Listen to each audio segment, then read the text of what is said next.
pessoal, continuar? A gente vai ver agora aqui um pouquinho falando sobre as infecções mais importantes. A primeira infecção que a gente vai falar é a infecção do trato urinário. A gente continua nesse mesmo esquema, vai falando aqui com vocês no celular e vai acompanhando nos slides para facilitar a forma de interpretação, de acompanhamento. Uma das principais infecções é a infecção do trato urinário. É o que a gente chama de ITU. Todas as letras maiúsculas. I-T-U. Infecção do trato urinário. Essa infecção do trato urinário é a mais comum das infecções hospitalares. 80% dos casos acontecem em mulheres no sexo feminino, principalmente por causa da passagem das sondas, porque fica debilitado o organismo e aí faz-se necessário passagem de uma sonda vesical, que lá na frente vocês vão ver o que é aquela sonda que a gente coloca para conseguir fazer xixi, que é o que a gente chama de diurese. Todos esses termos técnicos a gente vai aprender lá na frente, certo? Além da sonda vesical, existem outras doenças subjacentes, outras infecções subjacentes que também faz com que a paciente fique com ITU.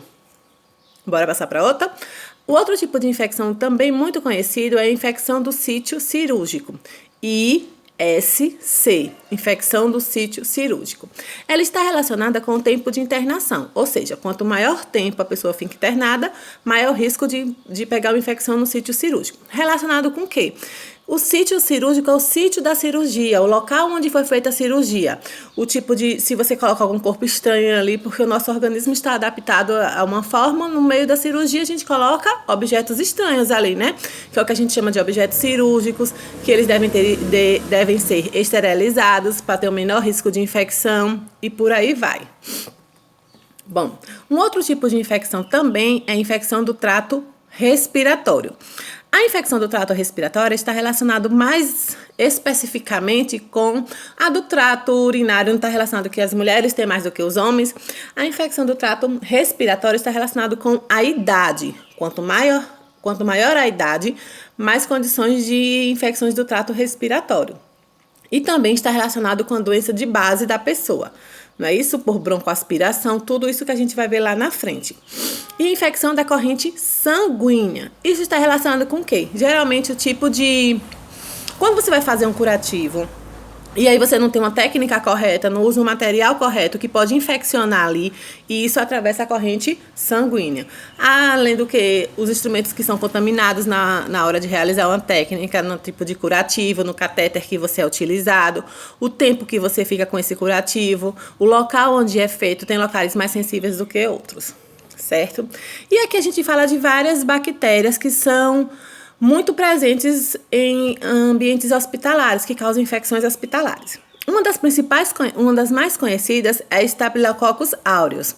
Essa bactéria, ela causa desde espinhas, coisas mais simples como espinha, celulites, até pneumonias, meningites. Então, depende muito da resposta da imunidade do paciente.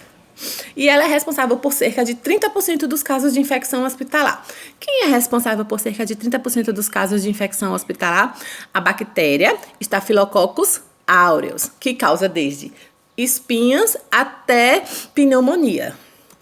A gente tem outras, como Staphylococcus epidermis, que causa mais o quê? Está relacionado com a baixa resistência na produção de implantes, de catéteres. Escherichia coli, na responsável de quê? Da ITU. Lembra da ITU que a gente falou na estante? E outras. Quando a gente fala em Staphylo, vamos falar de transmissão. Quando a gente fala em transmissão, existem várias formas de transmitir. A transmissão só acontece de uma pessoa para outra? O risco de infecção só acontece nas transmissões de uma pessoa para outra? Não. Existem vários tipos. Vamos ver alguns? Bora! Bom, a gente tem um primeiro caso que a gente chama de transmissão por contato. O que significa? É uma transmissão em hospitalares que acontece no contato de sujeiras, de materiais sujos para materiais sujos, ou nas secreções e eliminações de pessoas, ou com materiais sujos com essas secreções. Ou seja, uma pessoa que está com alguma patologia, que está com alguma infecção, ela deixa alguma parte suja em algum local e a outra pessoa vem e pega nessa parte, ou seja, está transmitindo de uma pessoa para outra. São transmissões de infecções hospitalares através de contato de sujeiras de pessoas contaminadas com outras pessoas. Transmissão pelo ar. Essa é uma das clássicas também em ambientes hospitalares, transmitidas dentro dos hospitais pelas vias respiratórias. Como assim? Alguém que está no hospital com alguma infecção, começa a espirrar, começa a tossir, começa a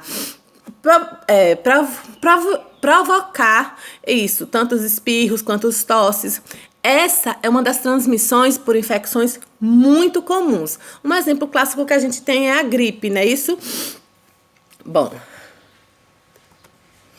a gente também tem transmissões por vetores. Como assim, Pro? Locais sujos também podem ser transmissores de insetos.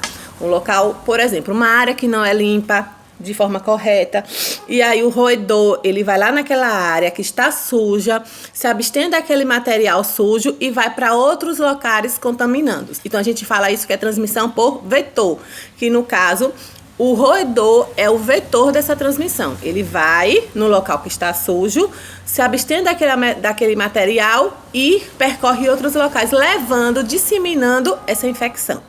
E a gente também tem infecção por centro comum, por fonte comum. Por exemplo, na hemodiálise, todos os pacientes utilizam a mesma água, certo? Certo, professora.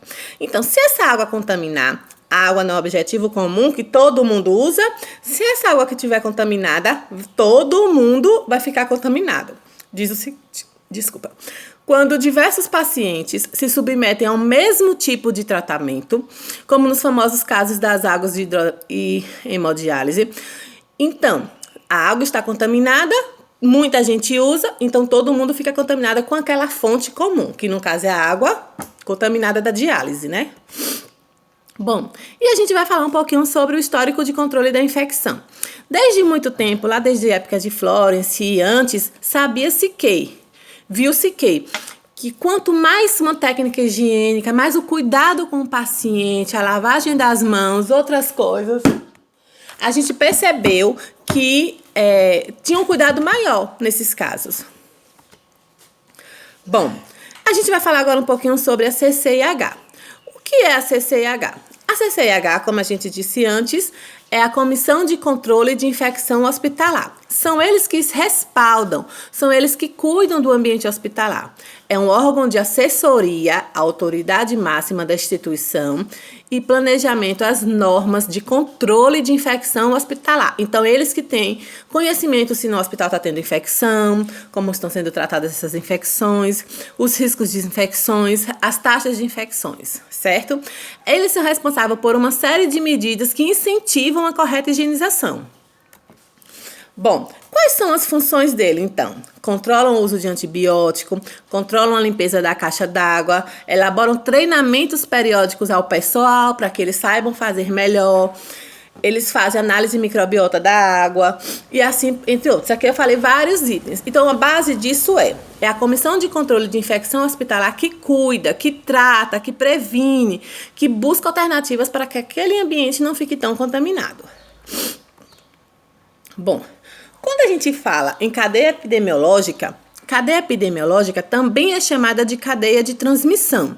Ou seja, você tem uma cadeia, uma certa infecção, e ela está respaldada por várias outras coisas. Como assim, Pro? Meu Deus. Essa rinite esse tempo me acaba. Vamos continuar. São doenças transmissíveis que são infecciosas, ou seja, uma doença e que ela está respaldada por vários setores. É uma cadeia. A gente já ouviu falar cadeia? Eu tenho uma doença de base e ao redor tem várias características. O meio de transmissão, quem transmite, o tempo que essa doença se instala, que a gente vai ver tudo agora. Bom, então fala o seguinte. Deixa eu voltar para cá. Todas as doenças infecciosas seriam transmissíveis. Na prática, observam-se que muitas doenças não são transmissíveis de um doente para outros doentes. Ou seja, como a gente falou, podem ser transmitidos por vetores comuns, pelo ar e por outros itens também. Bom, então o que seria uma cadeia de transmissão? seria um conjunto de eventos encadeados de tal forma, lembra que eu falei, um conjunto de eventos encadeados de tal forma para que a existência de um elo fosse necessário, não é isso? E assim sucessivamente, de forma que propague esse bioagente. Bora continuar?